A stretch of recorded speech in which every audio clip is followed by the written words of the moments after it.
Hello दोस्तों, welcome to our channel. दोस्तों, अगर आप कर रहे हैं किसी भी कॉम्पिटिटिव एग्जाम के लिए प्रिपरेशन, तो ये वीडियो आपके लिए बहुत ही इंपॉर्टेंट होने वाला है, क्योंकि हम यहाँ पर जनरल साइंस का कुछ इंपॉर्टेंट क्वेश्चन डिस्कस करेंगे, जो कि क्वेश्चन NCERT बेस्ड हैं।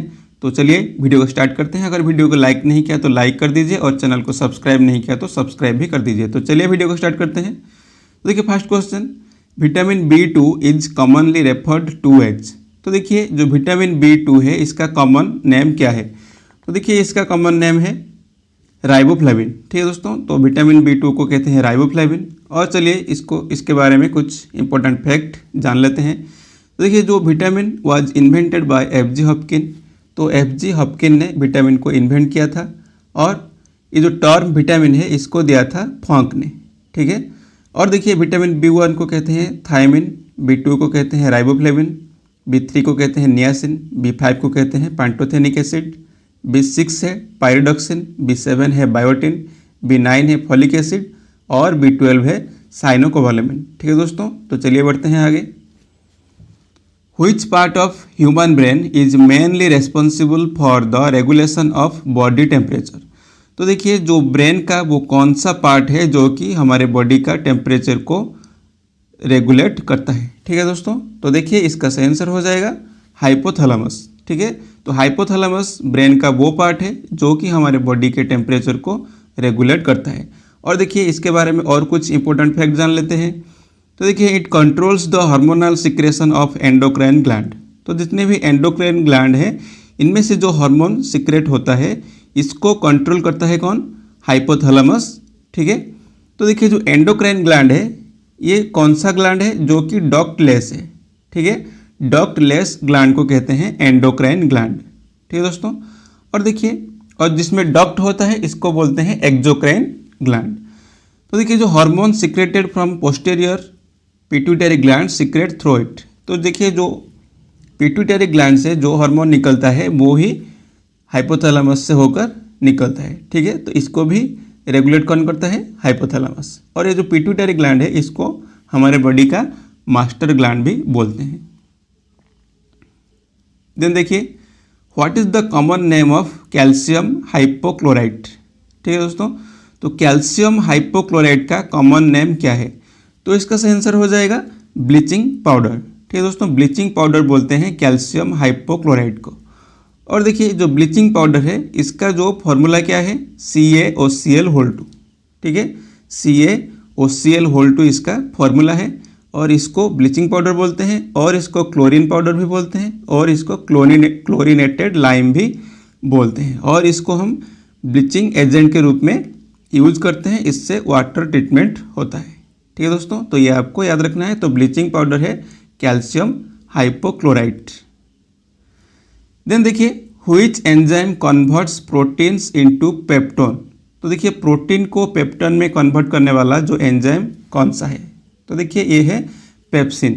पेप्सिन जो है, ये क्या करता है? ये प्रोटीन को पेप्टोन में कन्वर्ट करता है।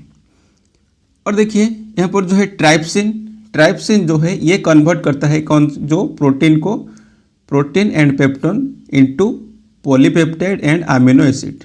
ठीक है, जो ट्राइप्सिन है, ये प्रोटीन को जो पॉलीपेप्टाइड और पेप्टोन को अमीनो एसिड में कन्वर्ट कर लेता है।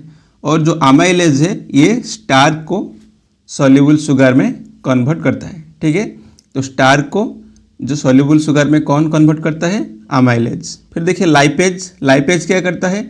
ये इमल्सिफाइड फैट्स को into glycerol and fatty acid. ठीक है, तो इमल्सिफाइड जो फैट होते हैं, इसको ये ग्लिसरॉल में और जो फैटी एसिड में इसको कन्वर्ट कर लेता है।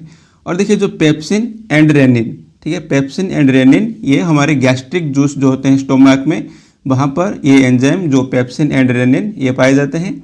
और रेनिन जो है, ये कैसिनोजन को, जो कैसिनोजन होता है, जो कि दूध में पाया जाता है, मिल्क में, इसको ये कैसिन में कन्वर्ट कर देता है। ठीक है दोस्तों, रेनिन।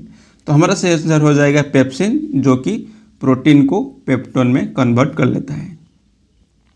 फिर देखिए, which acid mainly causes muscles fatigue? तो मसल में जो क्रैम्प हो जाते हैं, इसके लिए कौन सा जो एसिड वो जिम्मेदार है? तो देखिए, इसका सही आंसर हो जाएगा जो लैक्टिक एसिड। ठीक है दोस्तों, लैक्टिक एसिड जो कि हमारे मसल फैटिक के लिए जो रेस्पॉन्सिबल है। तो देखिए जो एस्कॉर्बिक एसिड है इसको बोलते हैं विटामिन सी, और जो लैक्टिक एसिड है इसको ये मिलता है लैक्टिक एसिड मिल्क से। ऑक्जेलिक एसिड जो है ये टोमेटो से मिलता है, और जो टार्टरिक एसिड है ये ग्रेप से मिलता है। और देखिए जो when there is a lack of oxygen, जो हमारे जो मसल में जब ऑक्सीजन की कमी हो जाती है तो मसल सेल में जो पायरुवेट होता है ये कन्वर्ट हो जाता है लैक्टिक एसिड में। ठीक है, जो पायरुवेट है ये कन्वर्ट होता है किस में, लैक्टिक एसिड में। तो तभी हमारे मसल में जो फैटिग होता है। तो देखिए जो पायरुवेट क्या है, तो देखिए जो ग्लूकोज होता है, ग्लूकोज इसको ये ब्रेक होकर पायरुवेट में कन्वर्ट होता है। तो ग्लूकोज होता है जो कार्बन 6 कार्बन वाला होता है, 6 कार्बन मॉलिक्यूल होता है ग्लूकोज। तो ये ब्रेक होकर जो पायरुवेट है 3 कार्बन वाला मॉलिक्यूल, तो ये ग्लूकोज से बनता है पायरुवेट। ठीक है, तो पायरुवेट से कन्वर्ट हो जाता है लैक्टिक एसिड में जब ऑक्सीजन की कमी हमारे मसल में होता है। तो हमारा सही आंसर हो जाएगा लैक्टिक एसिड। फिर देखिए chloroform in sunlight forms a poisonous gas called.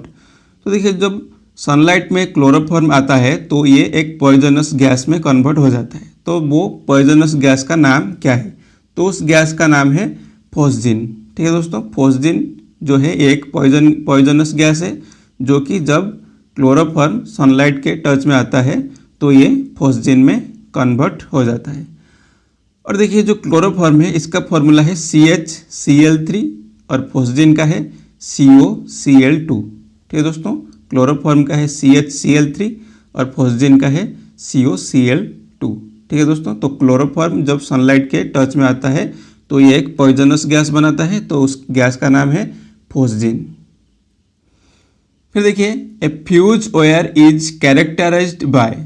तो जो फ्यूज वायर होता है इसका कैरेक्टराइज कैसे करते हैं इसको, तो देखिए ऑप्शन में low resistance and high melting point, या फिर high resistance and high melting point, high resistance and low melting point, या फिर low resistance and low melting point. तो इसका सही आंसर हो जाएगा option C, high resistance and low melting point. तो देखिए जो फ्यूज वायर होता है उसका रेजिस्टेंस हाई होना चाहिए और इसका जो मेल्टिंग पॉइंट है ये लो होना चाहिए, ताकि कम टेम्परेचर में ये मेल्ट हो जाए। ठीक है, तो देखिए कुछ इंपॉर्टेंट फैक्ट जान लेते हैं। फ्यूज वायर जो है ये बनता है लीड और टीन से, जिसमें लीड होता है 38% और टीन होता है 62%। और जो फ्यूज वायर होता है इसका जो मेल्टिंग पॉइंट ये होता है 183 डिग्री सेल्सियस। और देखिए लीड और टीन से बनता है सोल्डर जो कि 50-50% होते हैं, लीड भी 50 होता है और टीन भी इसमें 50 ही होता है। और देखिए फ्यूज वायर होता है it acts as a barrier between human body and electrical circuit. तो फ्यूज वायर जो है ये human body and electrical circuit के बीच में एक बैरियर के रूप में काम करता है। ठीक है, तो फ्यूज वायर का जो कैरेक्टराइज क्या होता है, high resistance and low melting point. Resistance इसका हाई होता है और मेल्टिंग पॉइंट लो होता है। तो ये आपको याद रखना, ये बहुत ही इंपॉर्टेंट है। फिर देखिए AIDS is caused by a जो virus whose genetic material is. तो एड्स जो कि एक वायरस से होता है, इसका जेनेटिक मटेरियल क्या है, तो देखिए इसका सही आंसर हो जाएगा सिंगल स्ट्रैंडेड RNA। ठीक है, सिंगल स्ट्रैंडेड RNA है जो एड्स के वायरस का जेनेटिक मटेरियल। तो देखिए एड्स का जो फुल फॉर्म है ये है एक्वायर्ड इम्यूनो डेफिशिएंसी सिंड्रोम। ठीक है, एक्वायर्ड इम्यून डेफिशिएंसी सिंड्रोम। और ये जो वायरस से होता है उस वायरस का नाम है HIV। तो HIV का फुल फॉर्म है ह्यूमन इम्यूनो डेफिशिएंसी वायरस। और इसमें DNA है, DNA का फुल फॉर्म है डीऑक्सीराइबो न्यूक्लिक एसिड, और RNA है राइबो न्यूक्लिक एसिड। ठीक है दोस्तों, ये सब आपको याद रखने हैं। और देखिए जो एड्स हम मनाते हैं एड्स डे, तो ये 1 दिसंबर को मनाते हैं एड्स डे, और ये जो है ये एड्स का सिंबल है। देन देखिए cyanide poisoning causes death in seconds because it causes. तो जो देखिए जो सियानाइड खा लेते हैं इससे सेकेंड में जो आदमी का डेथ हो जाता है। तो ये क्यों होता है, तो इससे क्या होता है, तो इससे होता है कार्डियक अरेस्ट। ठीक है, कार्डियक अरेस्ट होता है जब हम सियानाइड को खा लेते हैं। तो इसमें सेकेंड में जो एक आदमी का डेथ हो सकता है।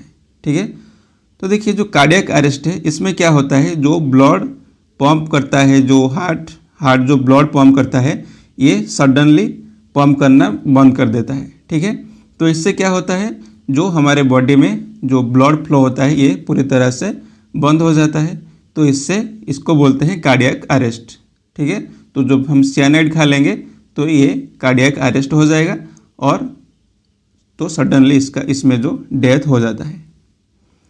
और देखिए जो हार्ट बीट है ये हार्ट बीट 72 टाइम्स होता है पर मिनट, और इसमें जो होता है एक बीट में 70 ml ब्लड पंप होता है। ठीक है, तो एक बीट में 70 ml ब्लड जो हमारा हार्ट पंप करता है। और देखिए जो नॉर्मल ब्लड प्रेशर है, नॉर्मल ब्लड प्रेशर ये होता है 120/80, जिसमें 120 को बोलते हैं सिस्टोलिक एंड 80 को बोलते हैं डायस्टोलिक। ठीक है, जो ऊपर रहता है इसको बोलते हैं सिस्टोलिक और जो नीचे रहता है इसको बोलते हैं डायस्टोलिक, और नॉर्मल है 120/80। और देखिए इसमें जो सियानाइड से क्या होता है, कार्डियक अरेस्ट। ठीक है, फिर देखिए in which of the following medium the velocity of sound is maximum. तो इनमें से जो वो कौन सा मीडियम है जिसमें साउंड का वेलोसिटी सबसे ज़्यादा है, तो इसका सही आंसर हो जाएगा सॉलिड। ठीक है, तो सॉलिड मीडियम में साउंड का वेलोसिटी सबसे ज़्यादा होता है। और जो देखिए फिर speed of sound in air, तो एयर में जो साउंड का स्पीड कितना है 346 मीटर पर सेकेंड। ठीक है, तो एयर में साउंड का स्पीड है 346 मीटर, एंड जो वाटर में है 1531 मीटर पर सेकेंड, एंड एल्यूमिनियम में है 6420 मीटर पर सेकेंड। तो देखिए सबसे ज़्यादा किस में है, मैक्सिमम है एल्यूमिनियम में। तो एल्यूमिनियम एक सॉलिड है, तो इसमें जो होता है जो साउंड का वेलोसिटी सबसे में जो ज़्यादा होता है, तो सॉलिड मीडियम में सबसे ज़्यादा हो जाएगा। एंड देखिए speed of sound increases if the temperature of the medium increases. तो देखिए जब मीडियम का टेम्परेचर हम बढ़ा लेंगे तो साउंड का स्पीड भी उसी मीडियम में बढ़ जाएगा। ठीक है, तो जो speed of sound increases if the temperature of the medium increases. ठीक है दोस्तों, तो दोस्तों यहीं पर ये वीडियो खत्म होता है। अगर आपको ये वीडियो पसंद आया तो लाइक कीजिए और अपने दोस्तों के साथ शेयर कीजिए, और इसी तरह के और वीडियो पाने के लिए हमारे चैनल को ज़रूर सब्सक्राइब भी कीजिए। तो मिलते हैं नेक्स्ट वीडियो में, तब तक के लिए जय हिंद।